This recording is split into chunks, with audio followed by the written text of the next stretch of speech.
I am often asked how Brambly Hedge began, and I find it hard to reply, for it seems to me that Brambly Hedge has always been there, and my task has just been to make it visible. Brambly Hedge is my ideal world. The way the mice live is completely natural, which is how I think life ought to be. They appreciate and use everything that grows around them. Theirs is a loving and caring society. But the mice are not just serious and worthy, they have fun. Life is a series of picnics and gatherings and parties and outings. It all began in March 1978 when I took my ideas into HarperCollins and met Jane Fire, who was to become my editor. She instantly saw what I was trying to do, and over the years she has helped me to organize this vision into a series of books for children. As we talked, all sorts of stories began to spring to mind. I began to write about and to draw Brambly Hedge. Inevitably, the pictures always fell short of what I could see in my mind's eye. To capture what I see on paper is like catching a butterfly. Just when I think I have it, it flits off again. I plan to do 4 books about spring, summer, autumn, and winter, and so I immersed myself in each season as it came around. I researched all the time, filling notebooks and files with every possible detail of a mouse's life. As far as possible, I had to eliminate human concepts. For example, I worked out a system of measurement based on tails and paws rather than feet and inches.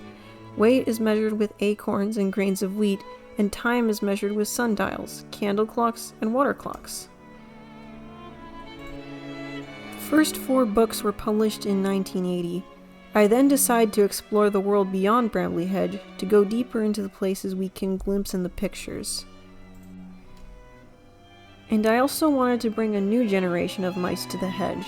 The first of these stories, The Secret Staircase, came about as I told my daughter Lizzie a bedtime story.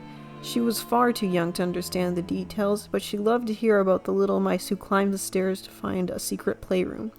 Later came The High Hills, Sea Story, and then Poppy's Babies. Creating the books is tremendous fun, but very hard work at the same time.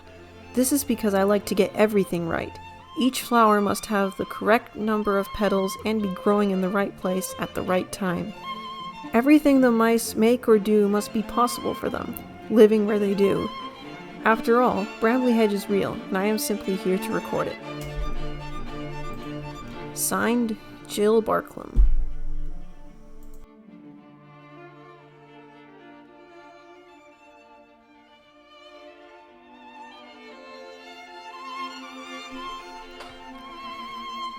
That was the introduction to the complete Brambly Hedge, written by Jill Barklem and published by HarperCollins. It pretty much sums up the entire series. Mice just enjoying life. The way they live is quite different from how we live in this modern, fast-paced world where we depend so much on technology and service is so readily available to us that we forget to appreciate the simple pleasures. The book is beautifully illustrated. There's so much detail packed into each drawing. I especially love the cross-sections of all the little mice homes. Yes, they live in trees. But look how cute they are! I want to live here. In the book, there are 8 short stories: Spring Story, Autumn Story, Winter Story, Summer Story, The Secret Staircase, Sea Story, and Poppy's Babies. Almost every single one of these short stories follows the characters preparing for some sort of celebration. Spring Story, for an example, opens with young Wilfred excitedly waking up the rest of his family on his birthday morning.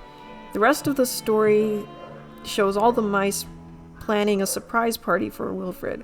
With everyone so busy, Wilfred feels neglected. In Winter Story, the mice have a snowball. In Summer Story, Poppy and Dusty Dogwood are planning their wedding. And in The Secret Staircase, the mice are celebrating midwinter. That's not to say that all the stories are super slow-paced. For example, The High Hills, which probably is the most intense of all the stories, has a lot more adventure aspects packed in. And Autumn's story is also gets pretty intense, with Primrose getting lost in the woods during harvest time. But even in the more fast-paced Brambly Hedge stories, the characters still find a way to wrap up things and make you feel cozy. Actually, besides Autumn's story and The High Hills, there isn't actually any real conflict in Brambly Hedge, but I think that's part of what makes it so special.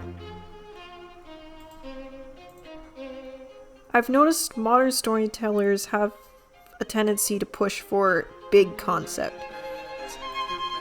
These could include interplanetary crises, end-of-the-world scenarios, interdimensional conflict, a dystopian planet Earth, just pain and suffering in general. That's not to say that it's wrong to make a darker story, but the fact is, everyone tries to do it. I think a lot of stories that are intended to be deep end up losing their punch because they amp up their characters' emotional intensity to an annoying extreme.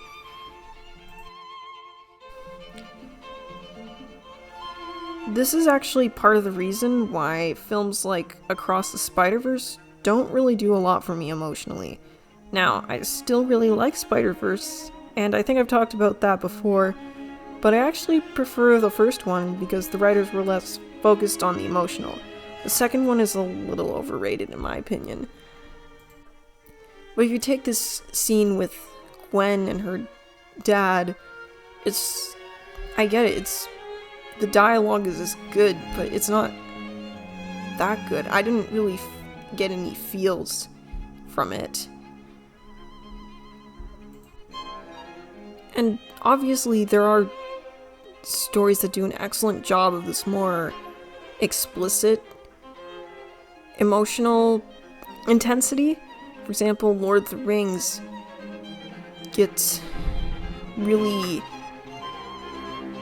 hits you in the gut with its beautiful speeches and epic battle sequences and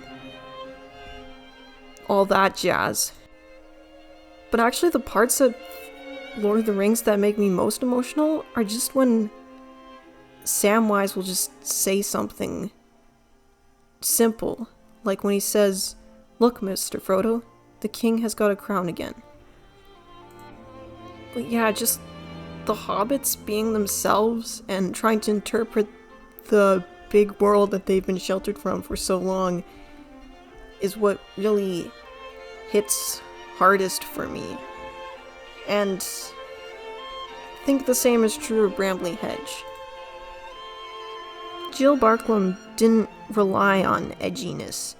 Instead, she draws you into her charming world and makes you feel cozy with inexplicable nostalgia and a longing for the simpler times.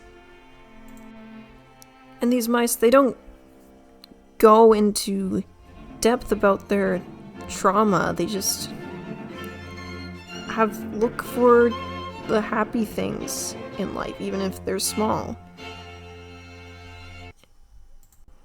So maybe the stories don't have any real plot, but I honestly don't think one is necessary.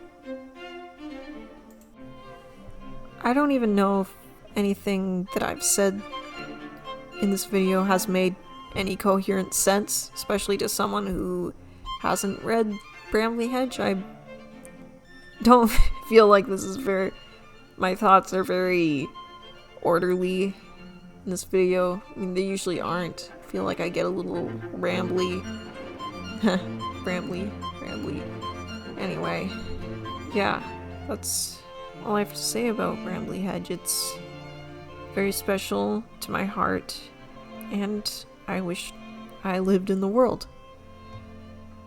So, yeah.